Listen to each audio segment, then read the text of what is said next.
Espesyal na koponan ng imigrasyon sa Kaohsiung. Huhuliing nawawalang migranteng manggagawa. Pagbukas ng freezer, nagulat silang may taong nakatago sa loob. 20 minuto pa, hypothermia na. Sobrang lamig, hindi na makapagsalita, plastic bag lang ang nakatakip. Kung naantala pa ng ilang minuto, baka namatay na siya sa lamig. Muntik na siyang mamatay, alam mo ba?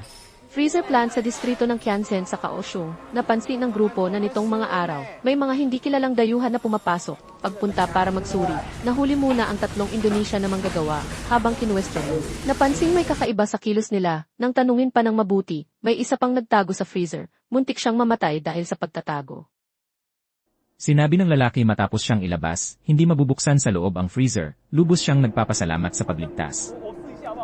Gaano kalamig ang freezer na ito? Kadalasan ang setting nito, nasa -18 hanggang -30. Kung walang makapal na jacket, manatili ng higit 15 minuto, babagsak na ang core temperature, maaaring ikamatay. Mga 10 minuto lang, hindi na kaya, kung gumagalaw pa, kaya hanggang kalahating oras. Ang manggagawang nawawala na nagtago, nagtiis ng kalahating oras sa freezer, dahil sa pag-iwas mahuli, muntik nang mamatay.